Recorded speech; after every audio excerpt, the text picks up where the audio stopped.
Bismillahirrahmanirrahim. Assalamualaikum warahmatullahi wabarakatuh. Waalaikumsalam warahmatullahi wabarakatuh. Hamdan katsiran thayyiban mubarakan fih kama yuhibbu rabbuna wa yarda. Asyhadu an la ilaha illallah wahdahu la syarika lahu asyhadu anna Muhammadan abduhu wa rasuluhu la nabiyya wa la rasula ba'da. Allahumma salli wa sallim wa karim wa barik ala nabiyyina wa syafi'ina wa maulana wa qudwatina wa imamina Muhammad wa ala alihi wa sahbihi wa man ihtada bi sunnati wa hudahu wa ma ba'du. Jamaah Majelis Keluarga Indonesia yang dirahmati Allah, alhamdulillah wa syukurillah. Tidak kata yang paling utama diucapkan di pagi ini kecuali syukur kita kepada Allah Tabarakallah, Tabarakallah Ta'ala. Kita panjatkan puja-puji hanya milik Allah yang satu-satunya zat yang menjadi tempat kita bergantung. Kepadanya lah kita sujud, kepadanya lah kita memohon pertolongan, dan mudah-mudahan kita termasuk umatnya, termasuk hamba-hamba Allah yang ibadur rahman, yang termasuk yang mendapatkan rahmat dan ridhonya dari Allah Subhanahu wa taala. Salawat serta salam tentu senantiasa kita aturkan kepada Nabi kita baginda Rasulullah alaihi salatu wassalam serta keluarganya, para sahabatnya, dan juga mudah-mudahan kita termasuk umatnya yang kelak akan mendapatkan syafaat dari beliau. Amin Allahumma amin. Di pagi ini alhamdulillah kita kembali berjumpa dengan guru kita Ustaz Saifullah Abu Bakar yang setelah sebulan lebih ya kita tidak berjumpa. Dan alhamdulillah di pagi ini ya, kita berjumpa dalam satu kajian ilmu bersama uh, Ustaz Saifullah yang alhamdulillah di pagi ini kita akan ngebahas persoalan kehidupan kita yang saat ini memang tidak bisa dilepaskan dengan media sosial. Sebuah fenomena yang memang sudah kita sering lihat ya, banyak orang yang eh, gunakan media sosial untuk tempat curhat, tempat berselfie, tempat untuk menebar kebaikan bahkan. Jadi dari yang baik maupun yang buruk kita bisa melihat semuanya ada dalam media sosial. Tentu bagi yang bijak bermedia sosial tentu akan membatasinya dengan hal-hal yang baik. Dan media sosial sebagai sebuah alat tentu sebagiannya digunakan untuk hal-hal yang bermanfaat. Mengajak jemaah atau masyarakat untuk ngaji misalkan, atau nge-share inspirasi-inspirasi yang kita dapatkan, nasihat-nasihat dari para ulama, kutipan-kutipan hadis dari dan juga dari Al-Quranul Karim, tentu menjadi satu amalan yang mudah-mudahan bagian dari kita meramaikan media sosial dengan hal-hal yang positif, yang baik, mengajak kepada kebaikan. Dan di pagi ini kita menjadi tema yang menyeramkan juga ya, ternyata bermedia sosial ketika tidak hati-hati, tidak bijak, bisa terjerat secara hukum gitu ya. Bisa menyeret kita ke dalam penjara bahkan. Dan inilah persoalan yang kita bisa saksikan juga, beberapa fenomena, beberapa kejadian, kasus yang memang awalnya dari bermedia sosial, tapi kemudian kenapa bisa berujung kepada penjara. Inilah sebuah tema yang insya Allah akan dibahas oleh Ustaz Saifullah. Masya Allah, tabarakallah. Bagaimana kabarnya Ustaz Saifullah pagi ini? Alhamdulillah Masya sehat. Allah. Eh, Tema ini memang berlandaskan kepada kasus yang ada, yang terjadi ya Ustaz ya. Jadi bermedia sosial tidak hati-hati kemudian berujung pada penjara ini bukan hanya sebuah judul saja, tapi justru berangkat dari realitas atau banyak kejadian-kejadian yang kita bisa lihat ya, bisa kita akses juga di berbagai macam media tentang orang-orang yang memang kemudian berkasus hukum awalnya dari media sosial saja. Dan inilah yang menjadi kehati-hatian kita, tentu kita harus paham bagaimana panduan hukum yang ada di negeri ini sehingga kita tidak salah dalam melangkah, dan tentu dalam Al-Quran maupun dalam Sunnah Nabi Sallallahu Alaihi Wasallam sudah dijelaskan tentang bagaimana secara khusus, secara umum ya, tentang kita menjaga lisan kita, menjaga hati kita, dan tentu banyak hal yang harus kita patuhi dalam syariat ini yang akan berbuah kebaikan. Baik, Ustaz, tanpa banyak kalam, saya persilakan kepada Ustaz Saifullah untuk membawakan satu tema penting tentang bagaimana kita bijak bermedia sosial. Tafadhal Mashkura. Ya. Bismillahirrahmanirrahim. Assalamualaikum warahmatullahi wabarakatuh. Waalaikumsalam Waalaikumsalam warahmatullahi warahmatullahi wabarakatuh. wabarakatuh. Alhamdulillahirabbil alamin. Wassalatu wassalamu ala sayyidina Muhammadin wa ala alihi wa sahbihi ajma'in. Asyhadu an la ilaha illallah wahdahu la syarika lah wa asyhadu anna Muhammadan abduhu wa rasuluhu la nabiyya ba'da.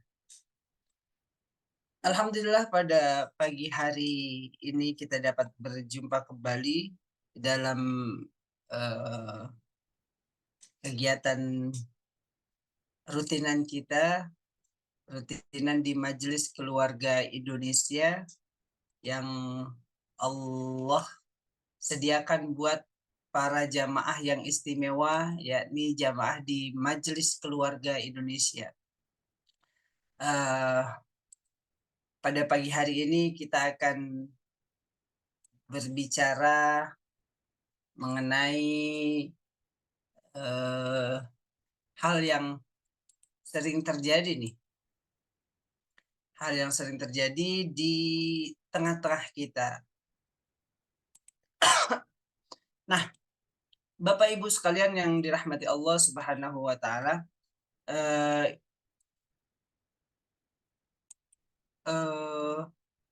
Ustadz Kholis, izin yang Asa tolong dibikinin host, Ustadz Kholis, di co-host, mau share. Ya, Ustaz. Sebentar. Ya. Oke. Udah ya. Sudah co-host semuanya, Ustaz? Oke, siap.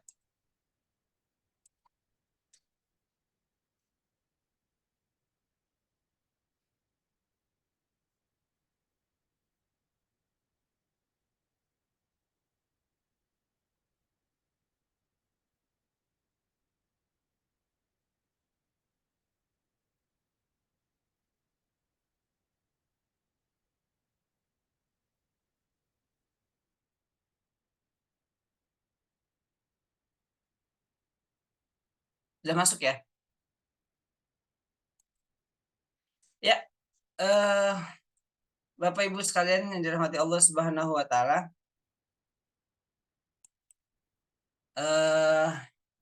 Tema yang akan kita bahas pada pagi hari ini adalah bermula curhat di dunia maya, berakhir di penjara. Tentu Bapak Ibu sekalian yang dirahmati Allah Subhanahu wa taala, belakangan ini sempat melihat banyak orang yang telah menjadi korban dari apa yang dia lakukan sebenarnya di dunia maya.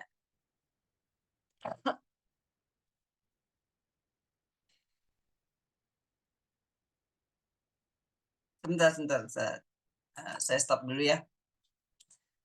Oke. Curhat.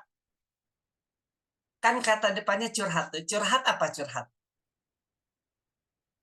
Mencurahkan isi hati. Curhat itu curahan isi hati.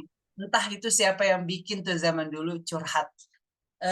Tapi kalau kita berbicara tentang curhat itu kan kalau disingkat singkatan itu curahan hati kan.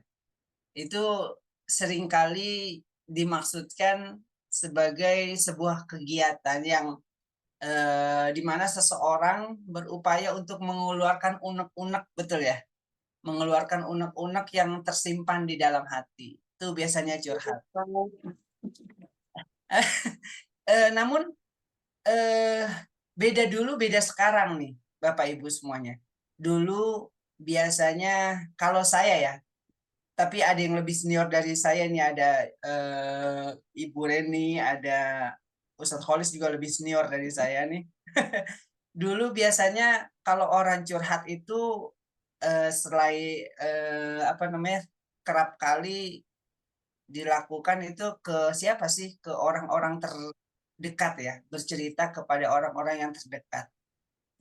Siapa biasanya kepada siapa biasanya kita curhat tuh? Zaman dulu nih biasanya ya kita curhat ke orang tua. Kayak misalkan di sekolah salah gitu kan. Kita curhat ke orang tua. Ke orang tua, selain ke orang tua siapa? Biasanya ke saudara kita tuh, ke kakak atau ke adik. Itu saudara-saudara kandung, biasanya yang lebih dekat ke kita. Setelah itu biasanya ke siapa sih? Ke sahabat. Kalau zaman dulu misalkan di SMP gitu kan, SMA, itu biasanya sahabat dekat ya sahabat sebangku gitu biasanya. Karena dulu kalau sekolah saya nih masih duduk di bangku yang bangku kayu yang panjang. Kira-kira siapa di sini yang masih duduk satu bangku tuh, bangkunya panjang, kita duduk berdua atau bertiga tuh, satu bangku dan satu meja. Ada nggak yang masih merasakan? Bude Darmi? Udah masuk Bude Darmi? Oh ya. Masih Oh, merasakan Ustaz. Merasakan Ustaz, merasakan saya duduk bareng-bareng di bangku panjang. bangku panjang ya. Itu bahkan saya di sekolah di Ibtidaiyah, di Sanawiyah, itu bangkunya masih kayak gitu tuh, masih bangku panjang, satu bangku satu meja itu bisa 3 orang, saking penuhnya zaman dulu. Yang namanya Ibtidaiyah, Sanawiyah itu menjadi pilihan betul buat orang tua untuk menyekolahkan anaknya. Biasanya seperti itu. Nah, kemudian biasanya nih, selain ke orang tua, kita berbicara dulu ya sebelum ngomongin masalah hukum. Selain orang tua, kepada saudara, kepada sahabat. Nah, kalau orang dulu tuh biasanya ngapain? Curhat kemana?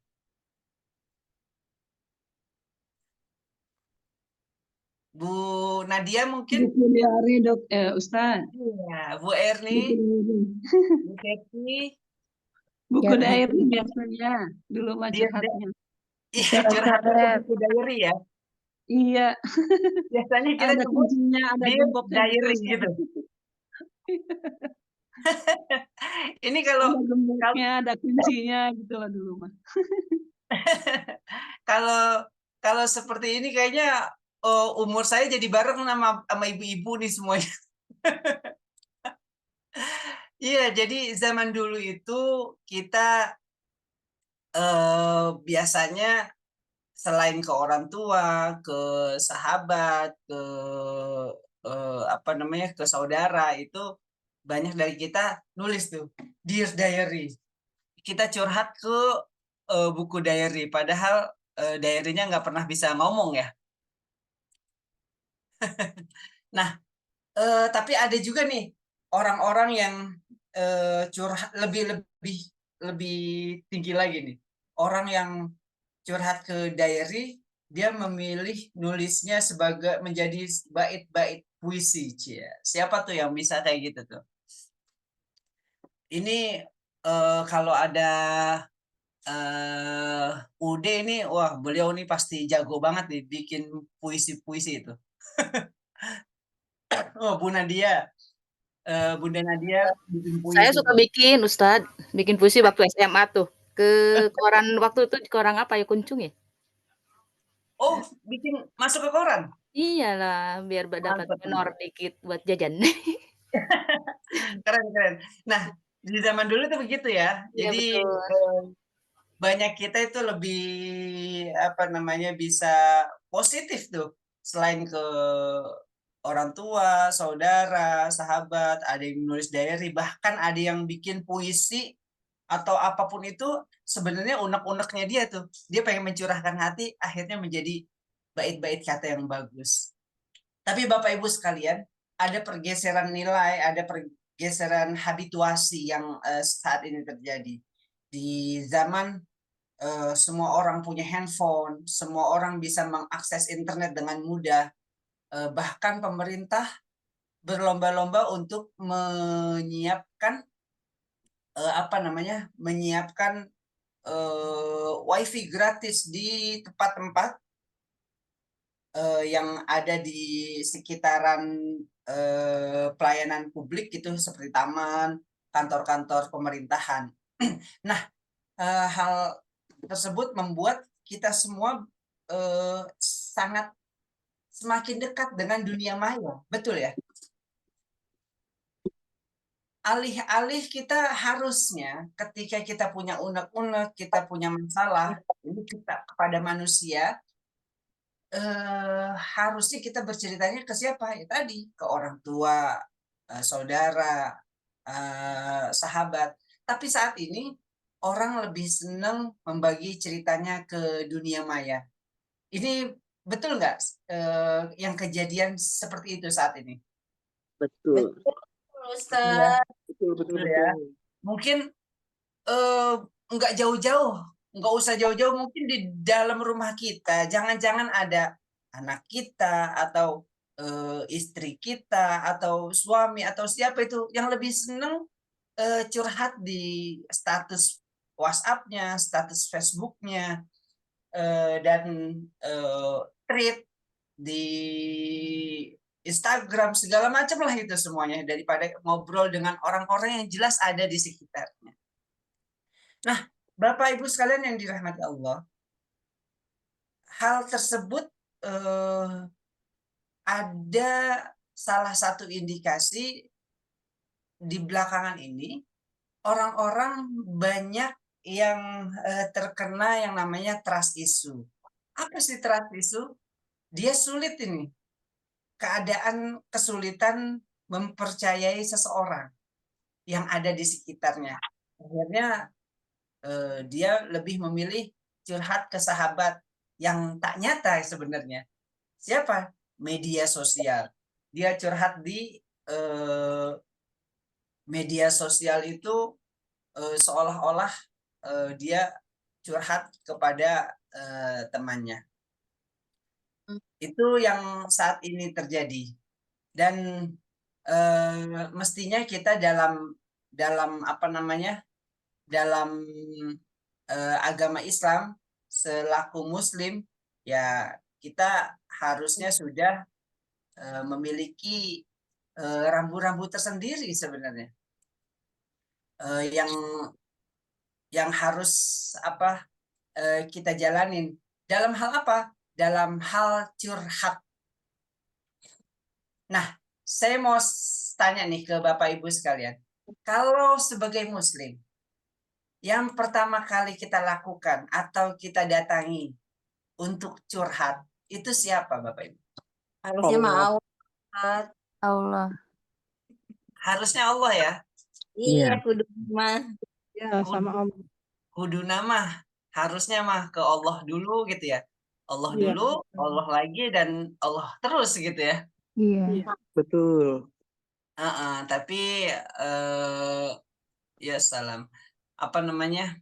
Saat ini banyak kita yang justru lupa tuh ke Allahnya. Lupa ke Allahnya. Akhirnya ya sudah, dia tidak apa namanya? Lupa ke Allah, jadi langsung ke manusia. Nah, Bapak Ibu sekalian, kalau curhat dalam Allah sebenarnya kan sudah ada tuh dalam surat Yusuf ayat 86. Artinya, sesungguhnya hanyalah kepada Allah aku mengadukan kesusahan dan kesedihanku. Ya, di Yusuf ayat 86. Dan Nabi Muhammad SAW juga sudah kasih spill tuh ke kita sebenarnya. Hadisnya, barang siapa mengadukan kesusahannya kepada manusia. Ini curhat kan sebenarnya ngadu ya. Kita ngadu kesusahan kita, kegelisahan kita, keresahan kita. Nah ini kata Nabi Muhammad, bahwa barang siapa mengadukan kesusahannya kepada manusia, maka kesulitannya tidak akan teratasi itu. Hati-hati. Artinya kalau yang pertama dia mengadu itu langsung ke manusia tuh, maka sudah barang tentu kesulitannya tidak akan teratasi. Namun barang siapa mengadukan kesusahannya kepada Allah, maka Allah akan memberinya jalan keluar, cepat ataupun lambat. Hadis riwayat Tirmizi. Bapak Ibu sekalian, nah setelah kita kepada Allah, itu yang tadi saya sampaikan, ke siapa sih kita curhat? Pertama, itu kan selanjutnya kepada manusia. Karena kita makhluk sosial, akhirnya kita bersosialisasi seperti itu. Nah, dalam hal kita ingin curhat juga setelah kepada Allah, kita bisa diperbolehkan untuk bersosialisasi, kita berbicara kepada manusia lainnya. Siapa dia? Orang tua kita, saudara kita, sahabat kita, dan orang-orang terdekat yang bijaksana seperti ahli ilmu, ya seperti itu. Namun dalam hal kita curhat, ada setidaknya ada 3 keadaan yang tidak boleh kita curhatin. Yang pertama, curhat di depan umum. Karena apa? Curhat di depan umum itu bisa jadi nanti masuk ke dalam ghibah. Yang kedua, curhat kepada orang yang sedang kena musibah atau kesulitan. Nah, kalau kita curhat kepada orang yang sedang kena musibah atau kesulitan, bisa jadi curhatan kita itu justru memberatkan orang yang sedang kena musibah. Nah, ini dilarang, tidak boleh. Yang ketiga, curhatnya berlebihan dan tidak pada tempatnya. Nah, Bapak Ibu sekalian yang dirahmati Allah, kalau curhat berlebihan, pernah melihat, saya tanya, pernah melihat video-video, kumpulan video di mana ada ibu-ibu yang curhat ke teman-temannya yang sungguh ekspresif sekali. Pernah melihat ya?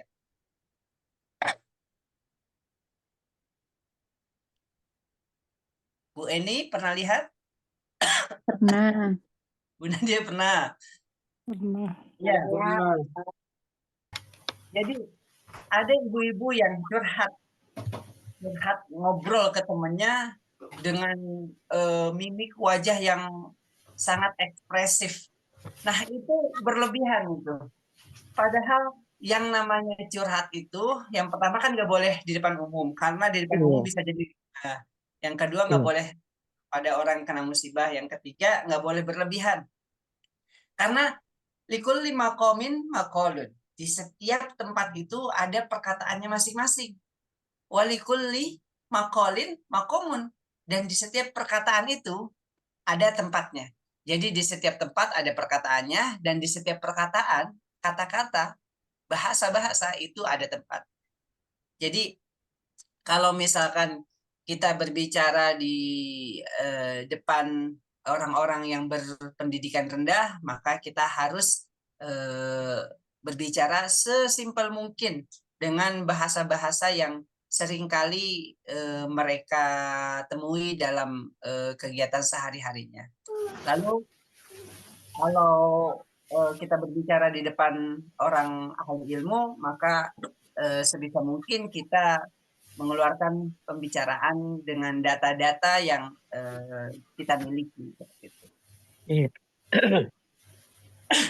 Lalu mengenai curhat di dunia maya nih, sesungguhnya curhat di dunia maya itu sebenarnya yang tadi sampaikan tidaklah menemui manfaat apapun, benar nggak? Benar. Kalau kita curhat di dunia maya nih, di status WhatsApp misalkan, bilang begini, aduh, saya belum punya duit nih buat bayar SPP anak, seperti itu. Tapi curhatnya di status WhatsApp, atau di status Facebook, atau di status Instagram. Saya mau tanya, dari sekian orang yang ada di dalam WhatsApp, Ini maunya coklatnya.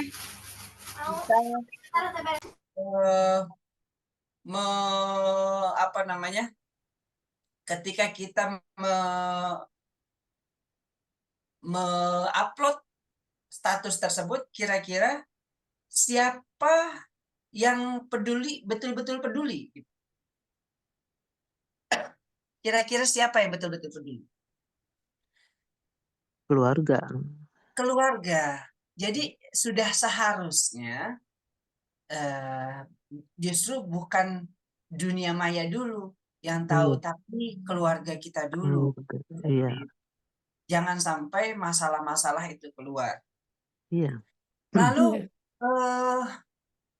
status kita, curhatan-curhatan kita di dunia maya atau di media sosial tersebut, kira-kira kalau kita bandingkan efek positif dan efek negatifnya, lebih banyak mana? Negatif. Negatifnya. Pasti ya. Kita semuanya secara sadar kita mengerti bahwasanya ketika kita mengadukan masalah-masalah kita di dunia maya atau di media sosial, itu efek negatifnya itu lebih tinggi dibandingkan efek positifnya.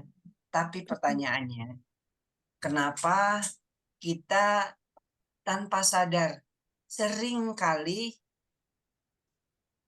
menjadikan media sosial kita tempat sebagai kita untuk curhat? Kira-kira apa penyebabnya?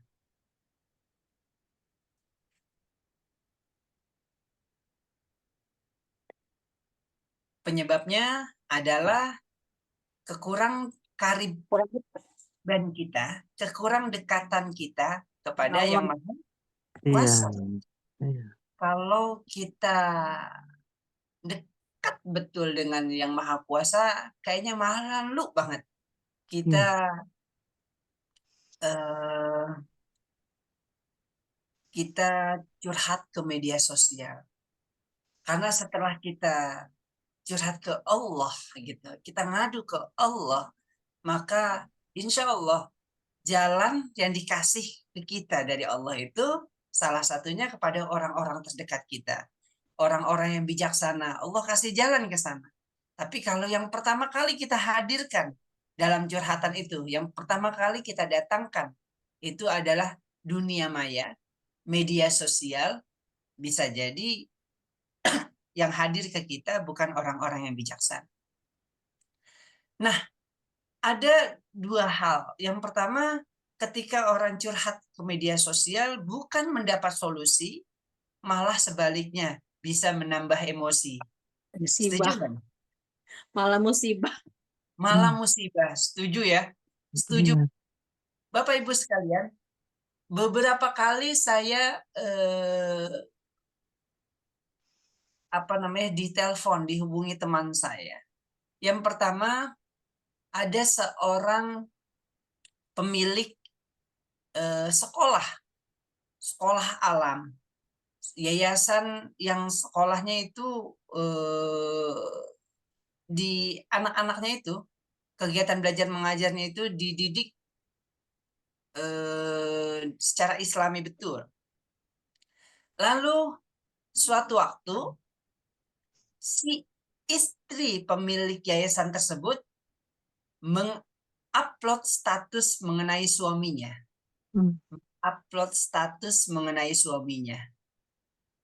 Dan statusnya itu sebetulnya aib keluarga, tapi diupload di status WhatsApp istrinya.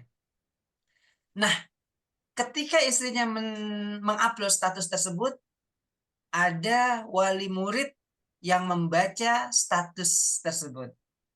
Nah, di screenshotlah sama wali murid, kemudian wali murid tersebut berbicara, dalam hal ini ghibah ya berarti ya. Menyebarkannya. Wali-wali murid yang lain. Ini kalau di sekolah nih, ada kantin tempat nunggu wali murid.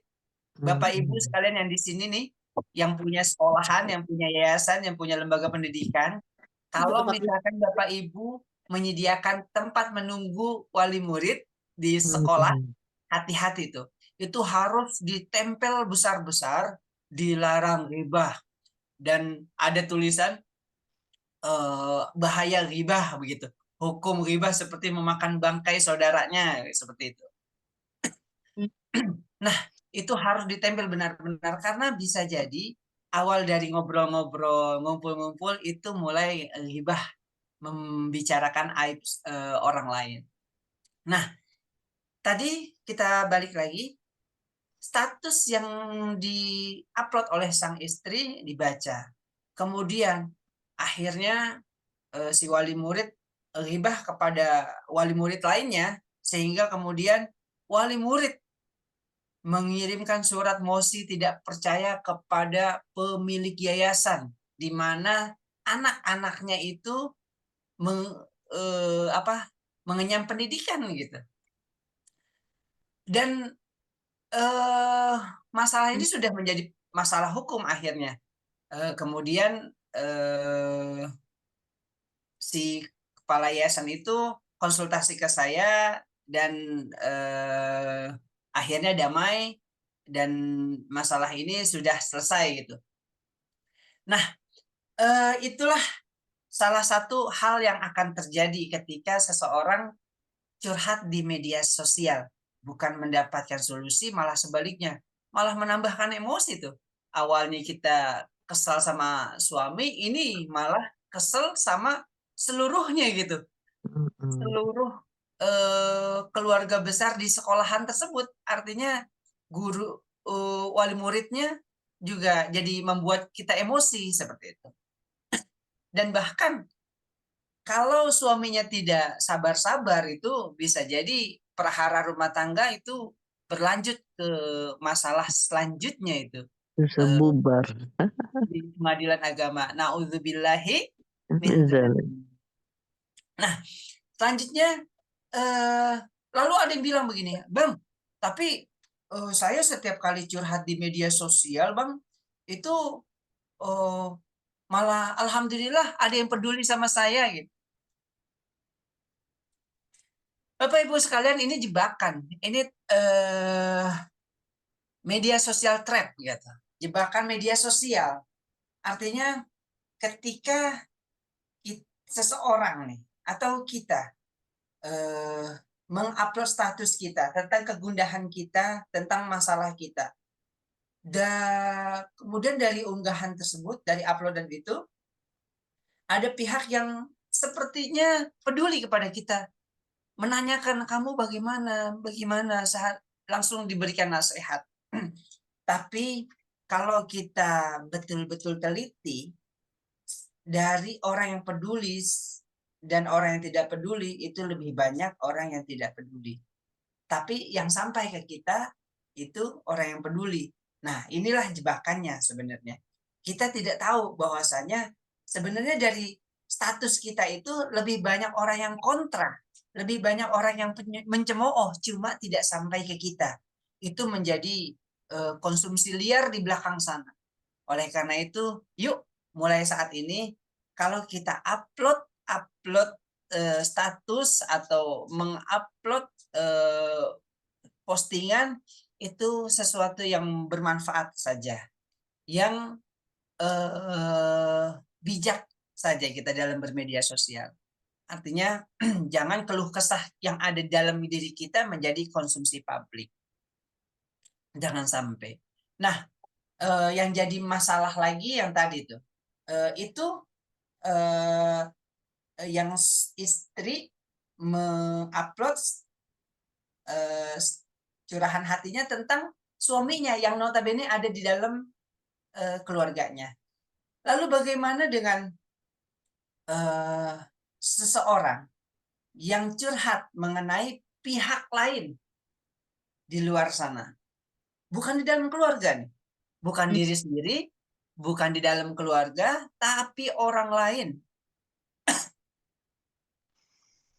Pernah nggak kira-kira misalkan Bunda Nadia jualan sebidang tanah gitu. Datanglah seseorang ke survei ke lokasi tanah. Tapi tiba-tiba orang tersebut bertindak sesuatu yang tidak baik gitu. Artinya mencemooh atau apapun itu. Nah, kalau terjadi hal seperti itu, jangan sekali-kali kita menceritakannya ke dalam media sosial. Karena bisa jadi hal tersebut malah menjadi masalah baru. Yang tadinya jadi masalah kita sendiri, akhirnya menjadi masalah baru. Artinya orang lain ikut merasakan, wah, ini nama saya dicemarkan nih. Jadi ada pencemaran nama baik, ada perbuatan tidak menyenangkan, ada katakanlah fitnah juga masuk delik fitnah. Nah, hal tersebut tuh bisa menyerempet delik-delik pidana. Kalau udah ngomongin pidana, maka selain denda-denda secara materi, ada yang namanya penjara sebagai ancaman yang sangat serius nih buat siapapun yang curhat di media sosial. Bapak Ibu sekalian yang dirahmati Allah, potensi jeratan pidana itu yang dari curhatan di media sosial, setidaknya yang paling dekat itu Undang-Undang ITE ya, yang saat ini sudah dilakukan perubahan kesekian kalinya. Di Undang-Undang ITE nomor 1 tahun 2024, setidaknya ada pasal 27A, pasal 27A. Itu hukumannya 2 tahun atau 400 juta rupiah. Kira-kira rela nggak nih? Cuma gara-gara upload status nih, buru-buru upload status, kesel sama seseorang, tiba-tiba dituntut, kita harus bayar 400 juta rupiah. Kira-kira rela nggak seperti itu? Enggak. Nggak rela. Mendingan buat dakwah ya. Mendingan buat di MKI itu bisa berapa orang sunat tuh? 400 juta. Bisa 200 orang kali ya. 200 orang.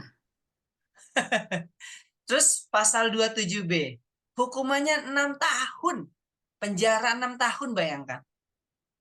Di pasal 27B, pasal 28, pasal 29, pasal 27B dan pasal 28 itu hukumannya 6 tahun atau denda 1 miliar.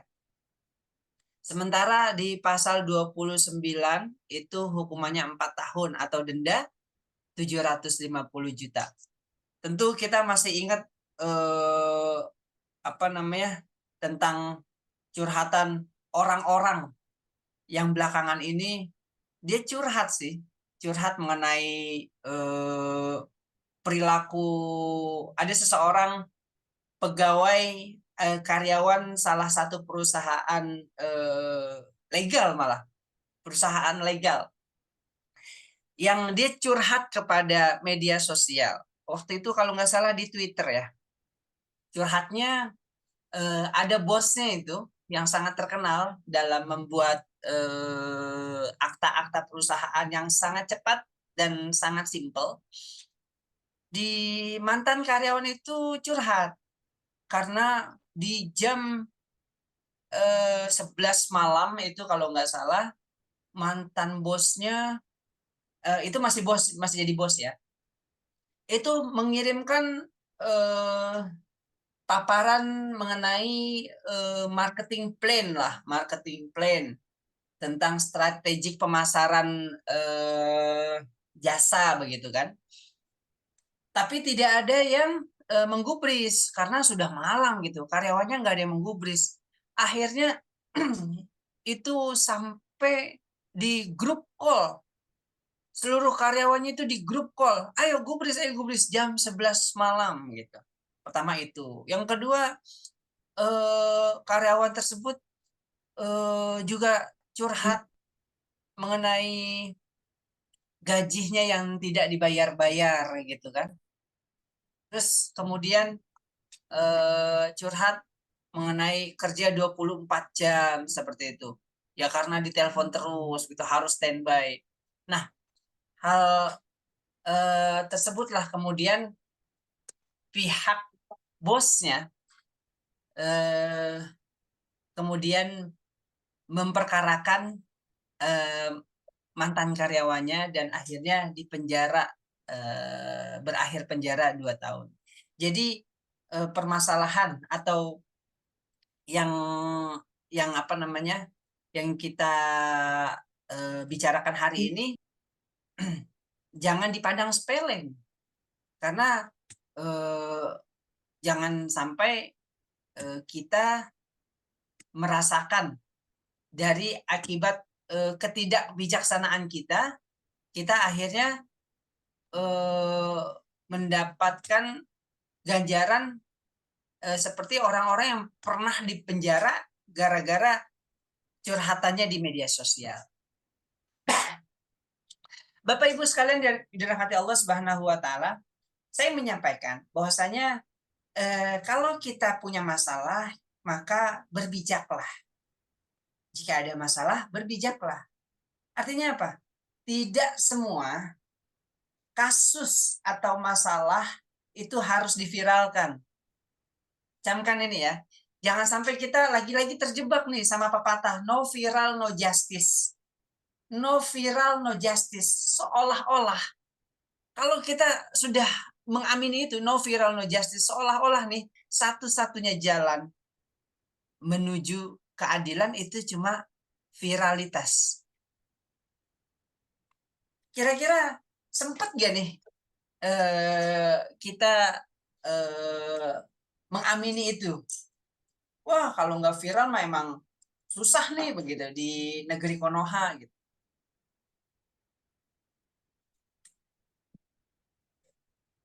Bapak Ibu sekalian yang dirahmati Allah, kalau kita sudah terjebak atau apa-apa viral begitu kan, apa-apa harus diviralin. Nah, berarti kita sudah terjebak sama apa namanya kata-kata tadi no viral no justice. Kita dalam satu permasalahan tertentu boleh menjadikan kalimat tersebut menjadi salah satu jalan untuk menempuh keadilan, tapi jangan sampai semuanya kita generalisir menjadikan no viral no justice itu satu-satunya jalan untuk menempuh keadilan. Karena balik lagi di awal, sebagai seorang muslim yang pertama harus kita datangi itu Allah, bukan malah kita terperangkap ke dalam tembok ratapan. Apa tembok ratapan? Itu wall Facebook. Wall Facebook, wall artinya kan tembok ya. Jadi Facebook itu tempat orang-orang meratap ceritanya. Jadi kalau di bahasa apa namanya di obrolan-obrolan Illuminati itu yang kita baca, wah ini wall Facebook ini mirip banget tembok ratapan ini buat orang-orang Yahudi. Nah, itu jangan sampai kita terperangkap ke sana. Jadiin wall Facebook itu untuk nyerang-nyerang yang Yahudi malah. Untuk nyerang-nyerang orang yang zolim. Untuk mengabarkan sesuatu yang bermanfaat. Jangan menjadi tembok ratapan, tapi jadikan itu sesuatu wasilah di mana kita dapat menyebarkan kebaikan dan kebermanfaatan. Nah, setelah kalau ada masalah kita harus berbijaklah gitu.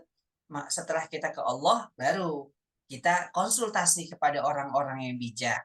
Siapa? Orang tua yang kita kenal, yang lebih mengenal kita, saudara kandung kita, orang-orang terdekat kita, gitu, teman-teman yang dapat kita percaya. Dan orang-orang ahli-ahli yang memiliki kredensi terhadap masalah yang kita miliki. Jadi kalau kita ada masalah agama, ya datangnya ke ulama gitu, ke ahli agama. Misalkan kita ada masalah fikih, ya kita tanya ke Ustadz Sufarman Fajar misalkan, atau ke Ustadz Hanif seperti itu. Kita ada masalah mengenai organisasi nih, bagaimana sih gitu. Kita ada unek-unek tentang organisasi, ditanya ke kabin misalkan. Ada masalah tentang hukum gitu, tanya ke saya gitu misalkan. Seperti itu. Jadi orang-orang tertentu jangan sampai semua masalah itu ditanyakan ke satu orang yang bisa jadi dia tidak mengerti masalah tersebut. Kayak misalkan kita nanya masalah waris tapi kepada orang yang tidak mengerti waris gitu. Boleh jadi hasil yang kita dapatkan justru akan memperkeruh masalah gitu, tidak mengerti. Lalu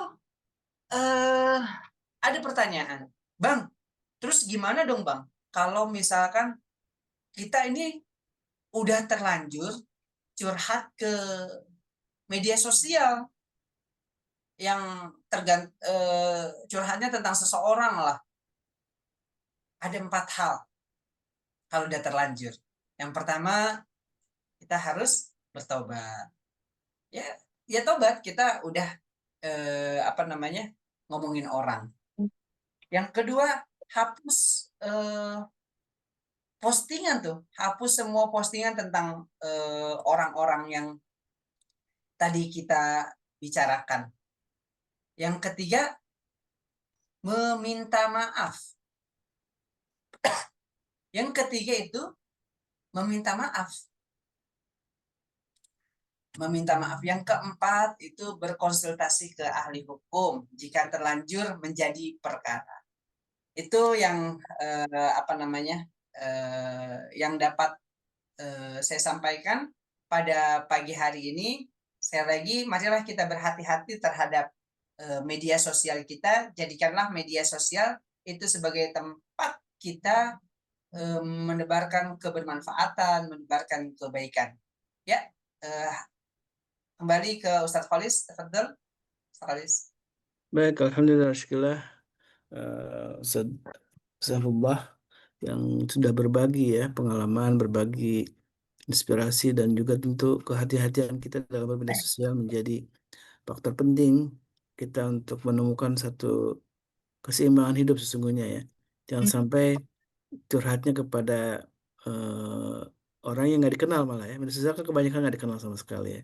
Curhatlah kepada Allah Subhanahu Wa Taala. Itulah mungkin pesan utama yang tadi sudah disampaikan oleh Ustaz Saifullah. Tapi ternyata dari banyak curhat ke media sosial ini ternyata berefek berisiko juga. Ternyata ada ada masalah-masalah hukum yang muncul kemudian setelah orang itu banyak bercurhat di media sosial kemudian menyinggung salah satu orang gitu ya. Dan inilah menjadi satu bahasan yang mudah-mudahan bisa bermanfaat. Silakan jamaah yang ingin sharing atau juga memberikan masukannya, tanggapannya dan juga tentu bisa boleh bertanya juga. Karena beliau ini Ustaz Saifullah ada seorang advokat tentu punya pemahaman lebih luas tentang eh, hukum-hukum yang berlaku di negeri ini. Silakan jemaah.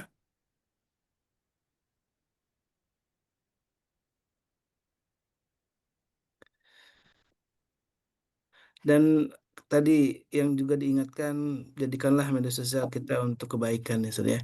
Jadi kalau share kajian, nah, boleh itu kalau share kajian, mengajak kajian di media sosial itu menjadi jalan bagi kita. Mudah-mudahan ada orang yang terinformasikan, kemudian jadi tertarik untuk ikut kajian. Dan sungguh inilah sebuah kebaikan karena mandala ala khairin ya, kata Rasulullah SAW, barang siapa yang menjadi fasilitator kebaikan atau menunjukin orang kepada kebaikan, falahu ajru mislu fa'ilih. Jadi dia akan mendapatkan pahala sebagaimana yang dilakukan oleh orang itu. Kalau ada orang yang mengajak sedekah, kemudian kita nge-share, misalkan bayar sedekah, kemudian ada orang yang sedekah, nah ini pahala bersedekahnya juga kita dapatkan insya Allah ya. Ada orang yang share kajian dari MKI, kemudian ada orang yang tercerahkan, bahkan ada orang yang dapat mendapat hidayah dengan wasilah sharing kita, maka sungguh itu jadi satu kebaikan, kita akan ikut mendapatkan pahala sebagaimana dia dapatkan.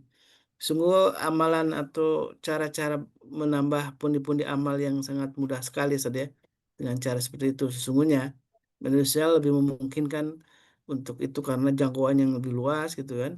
Kemudian orang yang tidak kenal pun ketika kita membaca eh, apa yang kita share gitu ya, ketika membaca apa yang kita share, apa yang kita bagikan, bisa jadi ini jadi sebuah kebaikan, informasi yang bermanfaat untuk orang-orang yang membacanya. Dan tadi soal aspek hukum saja, kan kalau bergibah itu kalau di media sosial memang ketika menyinggung apa ini karena termasuk delik aduan ya, Ustaz ya.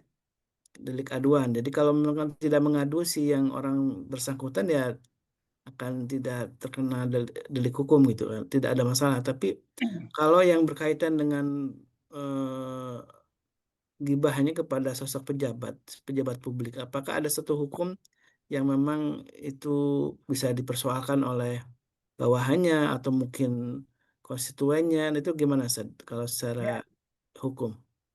jadi gini, eh, pencemaran nama baik itu kan memang delik aduan. Akan tetapi ketika menjadi isu besar yang meresahkan masyarakat, maka masyarakat bisa menjadi orang yang mengadu tentang hal tersebut kayak gitu. Karena seperti yang baru-baru ini terjadi, mantan pemimpin kita gitu kan, mantan pemimpin Indonesia lah, mantan pemimpin Indonesia yang apa namanya, yang orang-orang tertentu melaporkan pihak yang telah dianggap mencemarkan nama baik begitu. Padahal mestinya kan orang yang dicemarkan namanya lah yang mengadu seperti itu. Awalnya kan seperti itu. Jadi ada pihak-pihak juga yang merasa saya berkepentingan karena ini sudah menjadi isu nasional gitu, meresahkan masyarakat seperti itu. Nah, itu bisa juga tuh. Makanya hati-hati. Pokoknya jangan pernah membuka ruang untuk apa namanya?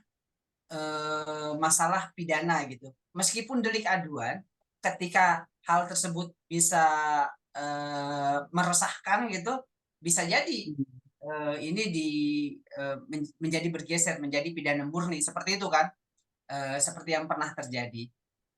Lagi-lagi, yuk dalam masalah curhatan ini, curhat di media sosial ini, mulai saat ini kita rem masing-masing. Kita rem, jangan pernah curhat di media sosial mengenai diri kita ataupun bahkan tentang orang lain ini. Jangan sampai. Kalau curhatnya, misalkan ada masalah-masalah terkait masalah hak dan kewajiban kita, itu bukan justru curhat di media sosial, Ustaz Polis, tapi ngobrol ke orang-orang yang mengerti. Kayak misalkan gini, teman-teman kita di media televisi, Ustaz Polis, belakangan ini saya cerita ada teman-teman kita yang di layoff, di PHK gitu, tapi tidak mendapatkan haknya seperti itu. Media-media kita ini sedang berduka nih. Bukan cuma puluhan tapi ratusan, bukan satu, hampir semua mungkin. Media-media televisi terestrial itu mem-PHK karyawannya. Nah, karyawan-karyawan ini tidak boleh nih kemudian curhat ke media sosial, ngomong A, B, C tentang hukum segala macam, padahal dia bukan orang yang ada di bidang hukum tersebut gitu. Meskipun misalkan orang tersebut cerita ke saya, konsultasi ke saya, hasil dari konsultasi itu tidak boleh kemudian dituangkan dalam status Facebooknya, Twitternya, Instagramnya, tidak boleh. Biarkan kalau itu masalah hukum, maka jalurnya setelah konsultasi ke advokat gitu, ke konsultan hukum, maka dilanjutkan ke perkara PHI misalkan, hubungan industrial gitu kan, masalah itu.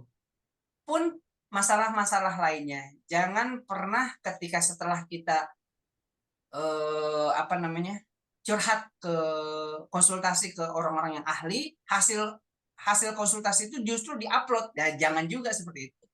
Begitu Ustaz Khalid.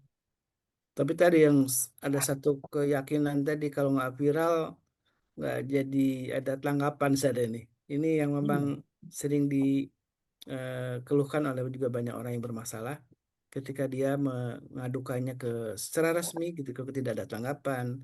Akhirnya larinya ke media sosial. Ustaz. Ya, Ada misalkan orang yang kasusnya dengan pemerintah atau dengan personal gitu ya, ketika tidak ada penjelasan kasusnya, kemudian biasanya gitu larinya ya udah di-upload lagi di media sosial tentang kasusnya, kemudian setelah ramai baru ada tanggapan. Ini hampir kebanyakan begitu saat kejadiannya. ya, ya. Yang no viral no justice itu mestinya begini. Kalau saya ditanya bagaimana cara menjadikan kasus itu viral dulu supaya kita dapat senjata tambahan gitu ya untuk memperjuangkan keadilan. Caranya seperti ini. Saya selaku kuasa hukum misalkan ke saya, setelah konsultasi ke saya, justru setelah itu saya bukan mengupload status gitu, karena saya bukanlah orang yang punya kewenangan untuk membicarakan itu di media sosial sebenarnya. Ada seseorang advokat yang teman kita juga, ada advokat yang segalanya itu dia upload ke media sosial. Dia upload ke media sosial, padahal bukan tidak mungkin gitu ya. Hal tersebut bisa menjadi perkara juga buatnya nanti. Harusnya begini, ketika ada orang konsultasi ke kita, maka kita konsultasi dengan media-media yang memang sudah terdaftar di Dewan Pers gitu, Ustaz Kholis. Ketika kita berbicara ke pers yang memang memiliki kewenangan untuk menyampaikan berita tersebut, maka hal tersebut bisa menjadi tameng lah ya, barrier buat kita. Ketika kita bicara, memang kita bicara sesuai fakta. Ketika kita dibicarakan oleh kita menjadi narasumber salah satu media, dan itu kemudian di-upload oleh si media tersebut, bukan oleh kita gitu. Nah, kita setelah itu ada uploadan dari media, baru kita me-re-upload di status kita. Nah, seperti itu boleh. Hal tersebut. Bukan sebaliknya, kita dulu yang mulai. Nah, itu gawat tuh kalau kayak gitu. Jadi ada tekniknya juga, ada taktiknya juga, Ustaz ya. Jangan asal upload gitu ya. Tapi kita tidak tahu resiko hukumnya tadi ya, Ustaz ya. Iya, Ustadz Kholis kan orang media nih, saya juga orang media. Kan kita paham betul nih, Undang-Undang ITE itu yang punya kewenangan untuk mentransmisikan, menyebarkan, salah satunya kan teman-teman di lembaga pemberitaan gitu kan, di media-media yang sudah terdaftar di Dewan Pers gitu ya, Ustadz Kholis. Betul, betul. Ya, bahkan tesis saya juga tentang hoax gitu. Nah, itu dibahas juga tuh, jangan sampai kita tuh genit. Kita nih genit mentang-mentang kita punya media sosial. Kalau di Indonesia tuh satu orang media sosialnya banyak, betul ya, ada Instagram, ada Facebook, ada apa aja itu punya tuh semua. Jadi status kita curhat, di semuanya tuh curhat tuh kalau di Indonesia. Karena kita sampai sekarang masih belum punya media sosial sendiri nih. Mudah-mudahan MKI nanti bikin media sosial nih. Media sosial sendiri itu kan. Masya Allah, Masya Allah. Saat kalau batasan pencemaran nama baik itu apakah sangat subjektif secara hukum atau memang ada batasan-batasannya, Ustaz? Karena seringkali kita menganggapnya tidak mencemarkan nama baik gitu kan, tapi direspon oleh orang yang bersangkutan ini pencemaran nama baik gitu. Nah, ini batasannya seperti apa, Ustaz, ketika ada satu masalah kemudian di-upload di media sosial, apakah itu terkait dengan apa namanya tadi, pencemaran nama baik atau bukan? Ini ada batasannya secara hukum, Ustaz? Nah, batasan secara hukum itu terkait Undang-Undang ITE ada di Undang-Undang Nomor 1 Tahun 2024. Nah, selama yang disampaikan itu yang pertama adalah demi kepentingan umum. Demi kepentingan umum. Misalkan gini, ada Menteri X gitu, ada Menteri X berlaku tidak betul, menyalahi aturan gitu terkait izin-izin tambang misalkan. Lalu ada pihak yang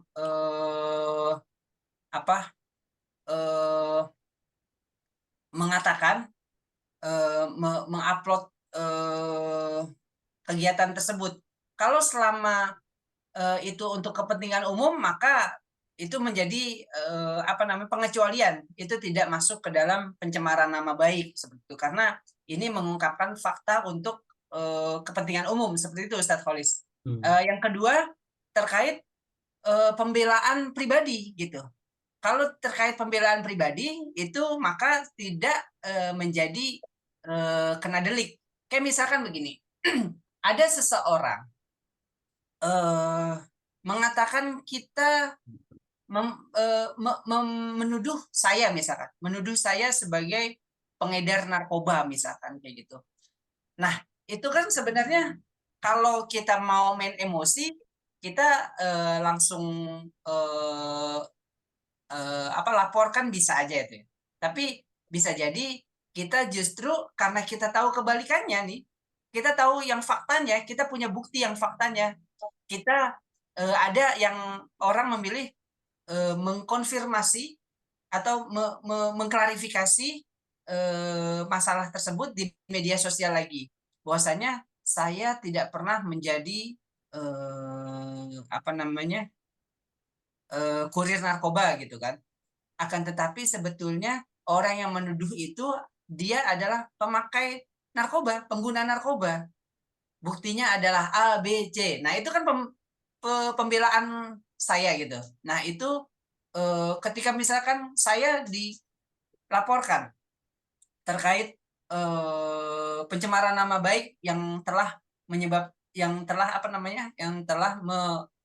menyebarkan di media sosial bahwasanya dia adalah sebagai pengguna narkoba, dia kan tercemar namanya. Nah, kita kan punya riwayatnya tuh, bahwasanya dia duluan yang menuduh, gitu. Nah, seperti itu hal-hal tersebut adalah aksi dan reaksi. Tapi buat orang-orang tertentu yang belum siap secara hukum, mestinya memang sudah kita hindari saja terkait permasalahan media sosial. Ya sudah, kita obrolin ke orang-orang yang mengerti. Begitu yang paling aman sih begitu, Sokolis. Intinya di media terkait pencemaran nama baik itu ada batasannya juga memang. Kalau selama itu untuk kepentingan umum ya nggak apa-apa, boleh. Tapi bahasanya nih jangan sampai kita ngikut-ngikutin bahasa orang-orang, apalagi cuma repost nih. Waduh, itu ngeri banget.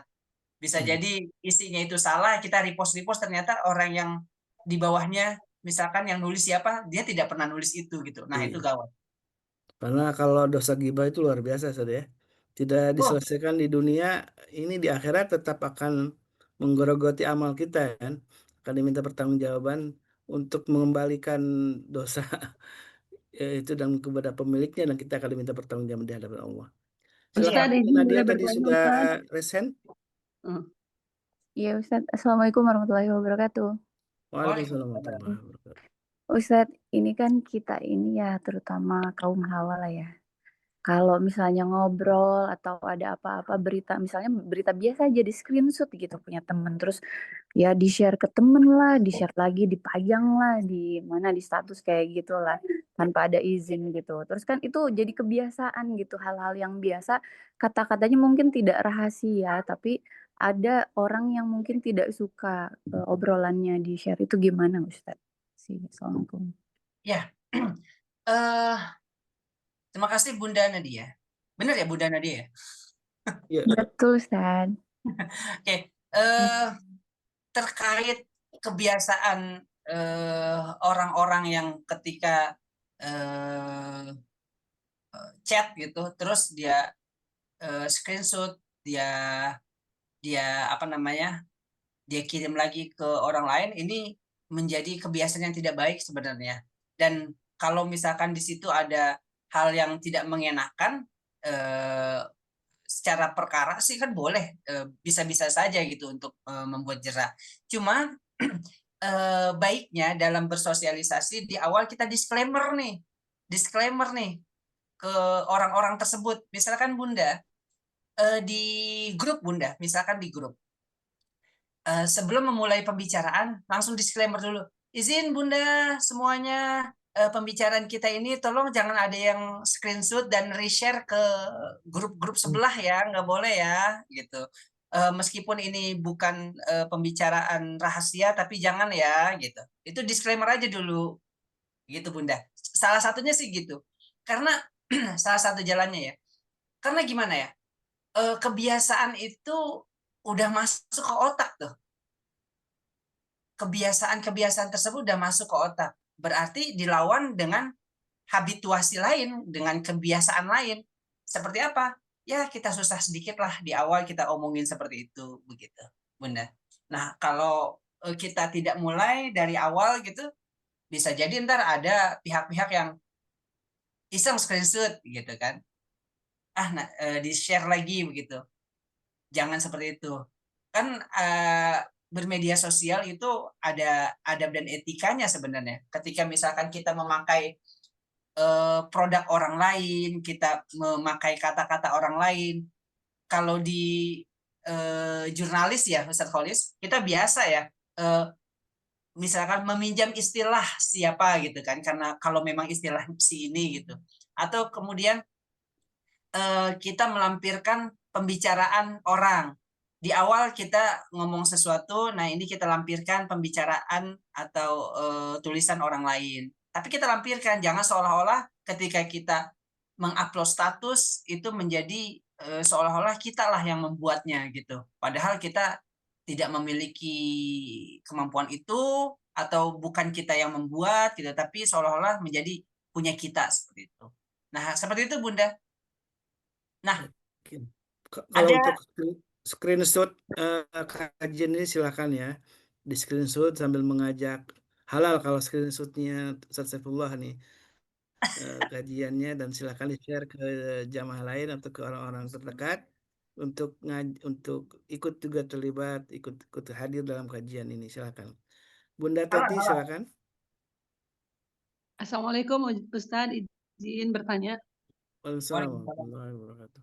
Begini Ustadz, kami kan bekerja di pelayanan publik ya. Kemarin tuh ada kasus Ustadz. Jadi ada pasien datang untuk CKG, cek kesehatan gratis itu. Nah, permohonan seorang itu memang jutek ya, jutek, ketus gitu orangnya itu. Nah, dari di depan itu, jadi ibu mau kakak mau CKG ya, iya, ya dikasih kertas lembar, terus yang di depan itu menginformasikan begini.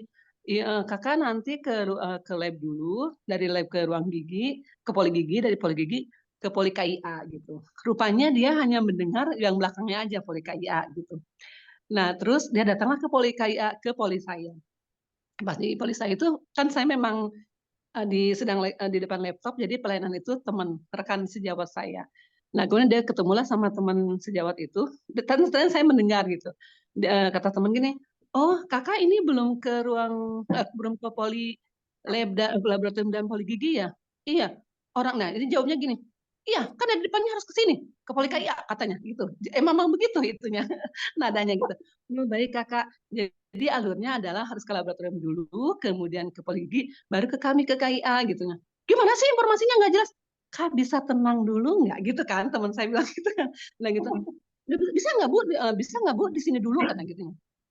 Terus nanya kan temanku ke saya gitu. Bu Haji itu gimana, mau layanan aja? Akhirnya saya kasih tahu kan, ya baik kalau misalnya memang ingin di sini dulu, tapi lain kali nanti informasikan ke teman yang lain, kalau misalnya mau CKG itu alurnya ke laboratorium dulu ya Kak, ke laboratorium ke gigi baru ke sini. Nah karena mungkin Kakak ada keperluan yang lain ya, jadi ya udahlah kami alurnya jadi dibolak jadi ke sini. Nah gitu dong kan jadi fleksibel gitu kan, sudahlah. Akhirnya teman saya melayani, saya balik lagi dia dengan ramahnya teman saya itu. Nah setelah itu akhirnya diginin, ini sudah selesai ya di KIA Kak, nanti kakak langsung ke laboratorium, setelah itu ke gigi ya gitu. Baik katanya gitu dah. Akhirnya dia ke lab, kemudian ke gigi. Nah rupanya di lab itu kan harus menunggu hasil kan, dan itu tidak semenit 2 menit kan Ustadz gitu. Dan dia langsunglah ke teman saya yang di bagian pendaftaran. Ini saya mau nanya hasil lab katanya. Dia yang di pendaftaran gini, kalau nanya hasil lab, di labnya ini Kak gitu. Nanti ditunggu dulu sebentar ada hasilnya. Nanti kau konsul lagi ke dokter, dikonsulkan ke dokter. Jadi emang alurnya gitu Ustadz. Jadi lab, gigi, KIA baru ke dokter untuk hasil akhir gitu. Terus teman saya dia nanya, terus gimana sih ininya? Memang alurnya begitu Kak gitu kan? Kan kita jauhan tapi karena memang kita satu ritme, jadi informasinya seperti itu gitu. Kalau misalnya ini hasil labnya ada nggak Kak? Ya belum ada, makanya saya tanya gitu. Memang begitu, kata itu kasar banget gitu. Kakak mohon maaf ke lab dulu, minta hasilnya, nanti dikonsulkan ke dokter. Hasil kesehatan kakaknya seperti apa? Ribet amat sih gitu. Nah karena lihat situasi kayak gitu, akhirnya teman saya mengalah lah ya. Lah sini ke laboratorium, punten ada hasil kakak ini nggak? belum Bu Asih kata gitu. Oh ya sudah, berapa menit lagi kira-kira? Sekitar 10 menitan. Baik lagi lah teman saya gitu. Ditunggu ya Kak, lama amat kata gitu. Pokoknya bermasalah banget. Nah intinya dari sekian-sekian yang dilakukan itu, pokoknya dia udah dapat pelayanan, dia bikin ulasan Ustadz, ulasan di Puskesmas Citerep. Itu kan berpengaruh juga ke laporan untuk Kemenkes ya Ustadz ya. Di laporan itu dia pokoknya komplain lah tentang pelayanan di puskesmas seperti itu. Nah sebetulnya kan kita udah ramah, terus dia bikin ulasan yang mendeskripsikan kami. Itu gimana Ustadz kalau begitu? Sepertinya yang bermasalah kan pasiennya. Kami melayani dengan ya begitulah dengan 5S itu ya, tapi pasiennya memang dari awal udah ngegas terus gitu. Kan kita nggak mungkin juga ngejawab, yang ngejawab sih emang ada orang promkes ya, jadi bukan kita yang ngejawab. Hanya kita dikumpulin kan sama dokter, ini gimana gitu situasinya, begini loh dok, gini gitu. Oh ya berarti emang pasien yang nah kalau gitu gimana tuh Ustaz? Itu soalnya memang begitu tuh kejadian sehari-hari itu, padahal kita udah ramah tapi dianya begitu gitu. Di ulasannya tetap aja yang negatif itu pasti di blow up. Tapi yang positif yang dia terima dari kami itu nggak jarang lah yang apresiasi seperti itu. Jadi kita tersudut terus gitu Ustaz. Terima kasih Ustaz. Di era digital seperti ini gitu ya, kita jadi merasa dipojokkan, merasa disudutkan. Ya, Susah mengklarifikasinya juga seperti apa begitu Ustaz. Terima kasih ya. Ustaz. Sama-sama. Assalamualaikum. Assalamualaikum. Bunda, ini kejadian seperti ini mewakili kejadian-kejadian di pelayanan publik lainnya tuh. Itu banyak sekali memang yang seperti itu. Ini kita terjebak dengan semua sistem digitalisasi ya. Jadi penilaian pelayanan itu dinilai dari digital. Orang atasan kita menilai melalui digital seperti itu kan. Padahal ulasan tersebut bisa bisa disampaikan oleh orang-orang siapapun itu begitu kan, yang bisa jadi orang yang tidak senang, bisa jadi memang orang yang lagi ada masalah gitu kan.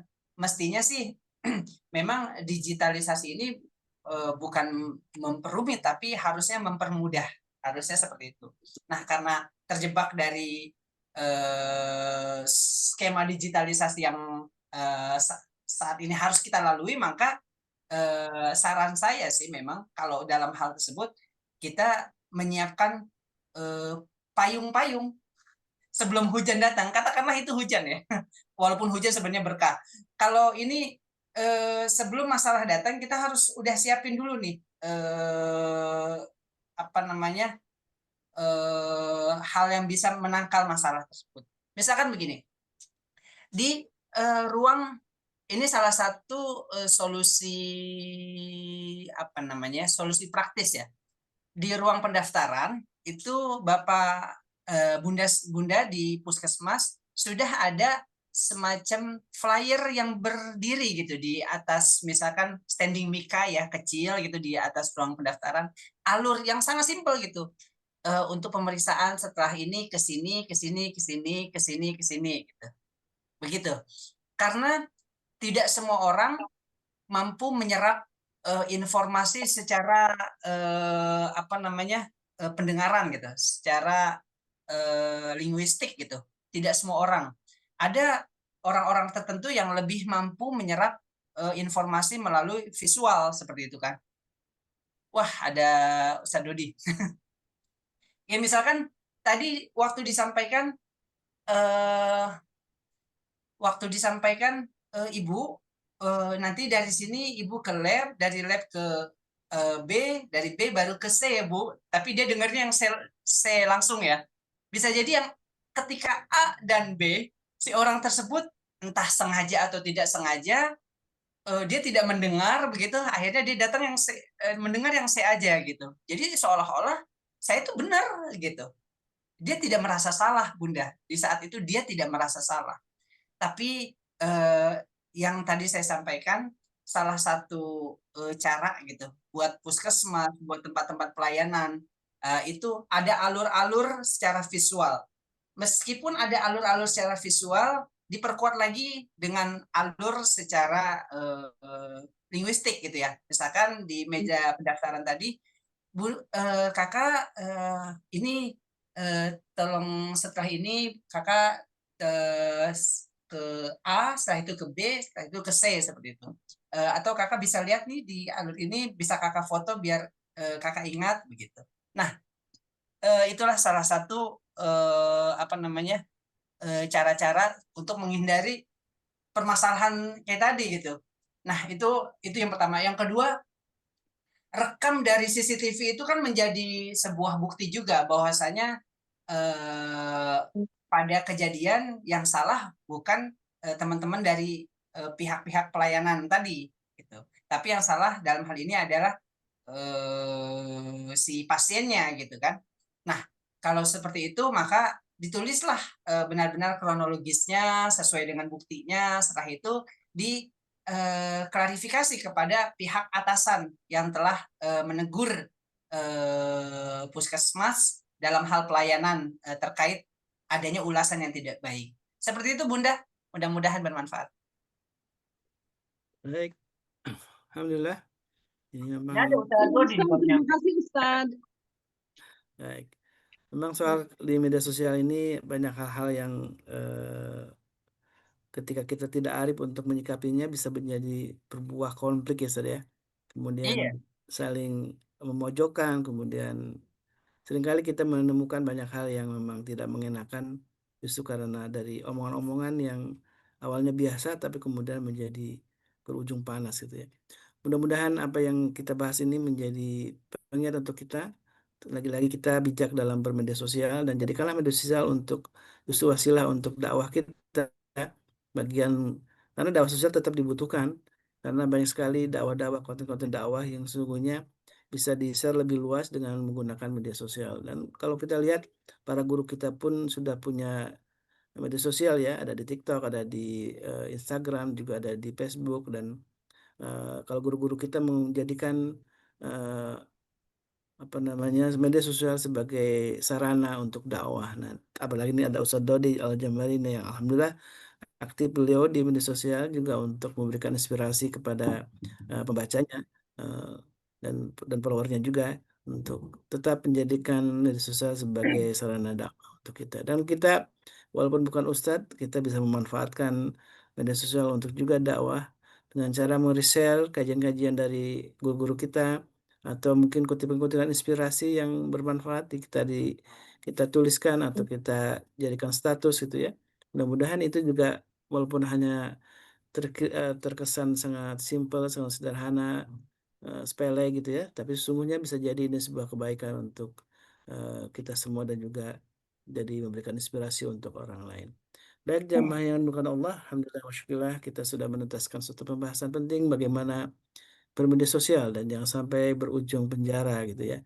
Karena media sosial sungguhnya adalah sebuah sarana, sebuah alat saja. Karena alat ini bisa jadi kebaikan atau sebaliknya juga bisa menjadi alat untuk keburukan, untuk kemaksiatan. Karena itulah mari kita manfaatkan isi semua lembar hidup kita hari demi hari, jam demi jam dengan sebuah kebaikan. Maka keistiqomahan kita dalam kebaikan mudah-mudahan disebutkan dalam sebelah Nabi yang mulia termasuk amal yang paling dicintai Allah Tabaraka wa Ta'ala. Mari kita tutup majlis ini dengan doa kafatul majlis. Subhanakallahumma bihamdika asyhadu an la ilaha illa anta astaghfiruka wa atubu ilaik.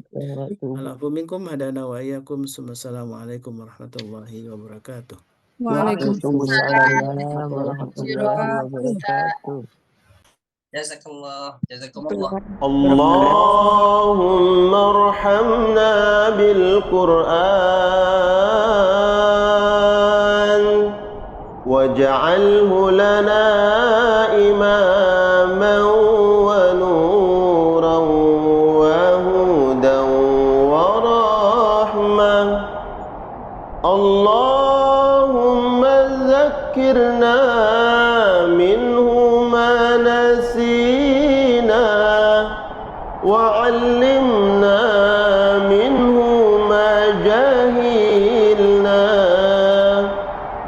وارزقنا تلاوته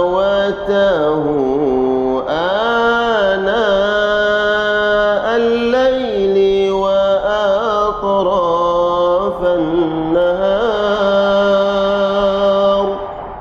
واجعله لنا حجة يا رب رب العالمين